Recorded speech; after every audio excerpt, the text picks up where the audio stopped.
Hubbard and Tisdale friends.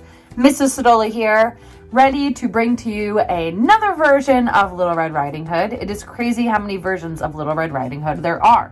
When I was in college, I had to write a very long paper, and it was about all the variations of this story. And I think there are over 200. There could be more if I don't know if I'm remembering correctly, but this one is one of the ones that I reviewed in my paper. This is called Little Red Riding Hood, a Newfangled Prairie Tale, which tells you, the reader, this story is set on a prairie. This version is brought to us by Lisa Campbell Ernst, and without further ado, here we go. Let's see if I keep on my my red hood this whole story. It's kind of uncomfortable, but you gotta dress up, you gotta play the part. Here we go. Once upon a time, there was a little girl who lived at the edge of a great prairie. Because she always wore a jacket with a red hood when she rode her bike, everyone called her Little Red Riding Hood. Now, one morning, as Little Red Riding Hood sat eating her favorite wheatberry muffin, she had an idea. "Mom," she said, "it's going to be a real scorcher today. Grandma sure would love it if I brought her some muffins and lemonade. You know how crappy she can get in the heat." Little Red Riding Hood loved visiting her grandmother. "Great idea," her mother said. So nice of her to offer to do that. Now take note, she is bringing lemonade and blueberry muffins. So Little Red Riding Hood's mother packed the still warm wheatberry muffins and cold lemonade into a basket. After airing up the tires on her bike and testing the brakes, Little Red Riding Hood set out on her way. "Now, don't forget," called her mother. "Go straight to Grandma's, and whatever you do, don't talk to strangers." "Sure, Mom," Little Red Riding Hood promised. Little Red Riding Hood pedaled down Toad Road past the gas station, the feed store, and Old Wilson Place. She waved at everyone she saw, and everyone waved back. At the edge of town, she disappeared. I'm sorry, let me read that again. This hood's getting to me. As the edge of town disappeared and the prairie began, Little Red Riding Hood zigzagged between the crops, taking the shortcut to Grandma's house. Blackbirds startled and sunflowers swayed as she whizzed by. "What a nice visit this will be," Little Red Riding Hood said. "Grandma simply adores muffins and lemonade." I have like a very strong craving right now for lemonade. Anybody else? But who should be cutting through that same field, and up to no good, I might add, but a very hungry wolf. When the smell of those wheatberry muffins came wafting his way, the wolf's nose quivered. "Gadzooks!" he said. "What is that scrumptious smell?" The wolf rushed toward the heavenly odor. "Whatever it is, I must have it," he growled. With one giant leap, that wolf landed right in front of Little Red Riding Hood's bicycle. "Aha!" he roared. Little Red Riding Hood slammed on her brakes. "Hey, be careful!" she shouted. "You could get hurt surprising someone like that." The wolf chuckled at the warning. "What's in the basket, dearie?" he asked with a wide-toothed grin.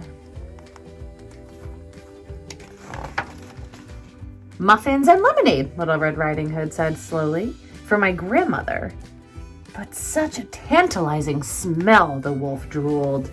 "They must be very special muffins." "Oh, they are," Little Red Riding Hood said proudly.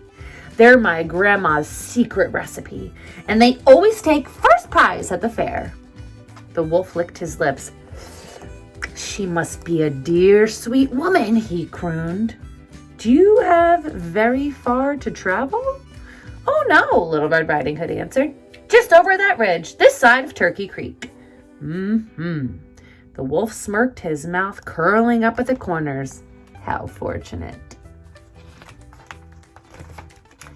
"I have to go," Little Red Riding Hood said quickly. "Grandma's waiting." The wolf slyly turned in the opposite direction and pointed. "Ooh," he gasped. "What beautiful flowers! Such a dear, sweet grandmother surely deserves some of those." Little Red Riding Hood nodded. "Gee, you're right," she said, jumping off her bike. "Grandma loves flowers. Do you think she'd like these white ones too? But the whistle of the prairie wind was only the response. The wolf was gone. Of course the wicked wolf had a dastardly plan. Hardy har har, he laughed wildly as he raced through the wheat. First, I surprise that feeble old granny and steal her recipe. Then I wait for the kid in the red jacket to show up with the treats. Soon I'll hold the secret to those delectable muffins, and those 2 county bumpkins won't know what hit them. Ha ha ha! His evil chuckles drifted through the fields. When the wolf arrived at Grandma's house, he found a note on the door. Little Red Riding Hood, out in the field, love Grandma. This will be easier than I thought, the wolf snarled. Grandma's obviously off her rocker, wandering around in the heat.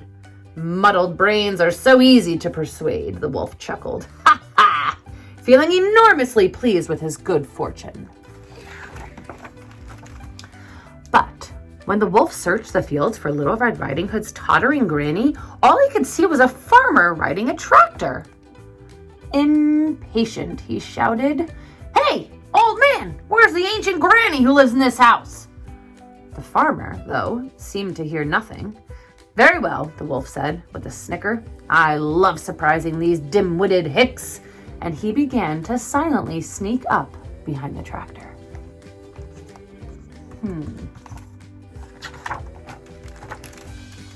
Then, before the wolf knew what was happening, the farmer whirled around and grabbed him by his fancy suspenders. "Hold it right there, scoundrel!" the farmer shouted. "What in tarnation do you think you're doing?" The wolf gasped and stammered. I'm looking for the frail, loony, muffin-baking granny who lives in this house." "Well, Sherlock," boomed the farmer, those grip tightened on the wolf. "You were talking to her!"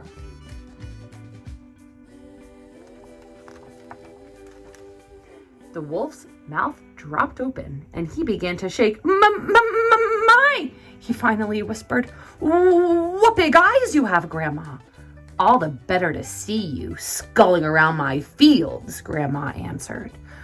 "My, what big ears you have, Grandma," the wolf croaked. "All the better to hear you coming," Grandma answered. "My, what big hands you have, Grandma," the wolf groaned. "All the better to crush you like a bug if need be," said Grandma. And lucky for the wolf, Little Red Riding Hood rolled up just at that moment. "Grandma, are you okay?" called Little Red Riding Hood. "Sure, sweetie," Grandma said. Together, they marched Grumbling Wolf to Grandma's kitchen. Grandma lectured all the way. "Didn't you think that if there was a Little Red Riding Hood, there might be a Big Red Riding Hood? I thought I got rid of all the bullies like you when I moved away from that forest. Might as well have a bite to eat while we decide what to do next," Grandma said. The wolf, for once, was silent. His mouth was full of delicious muffins. "Of course," Grandma said at last.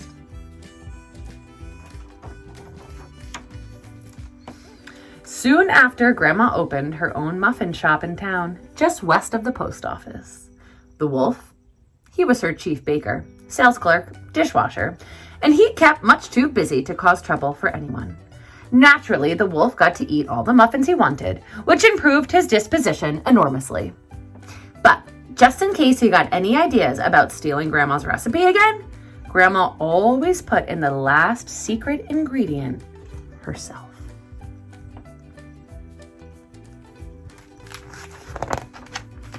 Little Red Riding Hood, too, went to work for her grandmother, delivering muffins on her bike.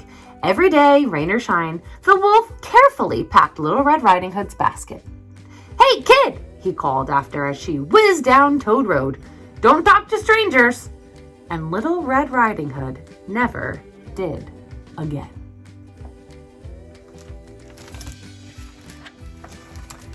Now, something awesome about this book is in the very back page, there is the recipe for Grandma's special wheatberry muffins. And I will take a picture of this and put it at the end of this video in case you want to try them out yourself. Sorry for all of my mistakes while reading this book today. I don't know, maybe I'm a little sleepy. But I hope you guys enjoyed it and have fun with our Little Red Riding Hood choice board. And I hope everyone is staying healthy and doing well at home. Bye, guys.